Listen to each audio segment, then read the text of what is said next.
Na hata juzi nikiwa kwenye kikao cha Patikokasi nimepigiwa simu saa 4 asubuhi, tembo wako Vikwembe. Pamoja na uharibifu mkubwa wa mazao, sasa hivi tembo wanatishia usalama wa wananchi wetu. Naposema wananchi sio inaeleweka, sina maana ya kwamba Yanga, yani usalama wa wapiga kura au usalama wa raia wetu. Kwa kweli hali ni ngumu.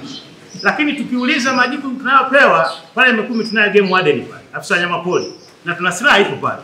Lakini majibu unaambiwa kwamba risasi hakuna. Risasi hakuna. Hivi mpaka tembo hawa waue mtu ndio risasi zipatikane? Umesoma mapato ambayo tumekusanya kwa kota hii. Mimi ikichukulia Mikumi kwa miezi mitatu nakusanya kati ya milioni 120 isiyopungua hapo. Hivi tunashindwa kununua risasi kweli kwa ajili ya kufukuzia wale wanyama wetu pale? Hili ni baraza kamili na ile changamoto tunayepata ni ya wananchi.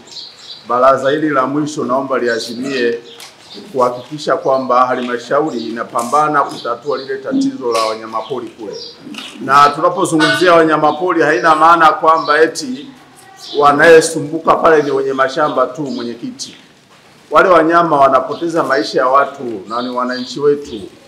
Mara kadhaa tumelalamika kwenye baraza hili na vyombo vyetu vya ulinzi na usalama vipo vinasikia.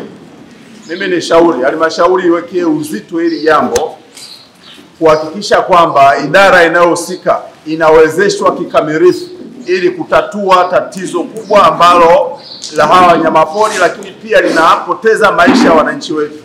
Naitwa Hassan Mkopi, diwani wa kata Mvumi na makamu mwenyekiti wa halmashauri ya wilaya Kilosa. Hili baraza la leo kimsingi ndio baraza la mwisho la robo ya 3. Baraza linalofuatia ni baraza la kuvunja baraza la madiwani ambalo litakuwa halina taarifa za mapato wala nini. Kwa hiyo leo ilikuwa baraza la mwisho, tumewasilisha taarifa zetu za kata hapo jana, na leo baraza la mwisho kwa maana taarifa zote za wilaya za mapato na matumizi. Lakini sisi kama madiwani tumeridhika, tumefanya kazi nzuri na wananchi wetu tunashukuru kwa kuendelea kutuamini kule kwenye kata zetu.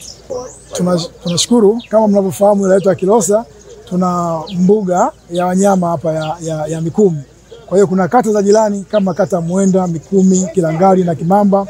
Tembo huwa wamekuwa wakitoka kule mbugani wanakuja huko. Lakini sisi kama halmashauri tunachukua hizo juhudi, na hivi sasa kama ulivyosikia pale tayari tumeshaagiza risasi, hadi mwezi wa 6 tutakuwa tumepata hizo risasi kwa ajili ya kwenda kuwarudisha wale tembo kule mbugani, pamoja na kushikana asasi zingine kama TANAPA pamoja na watu wa TAWA.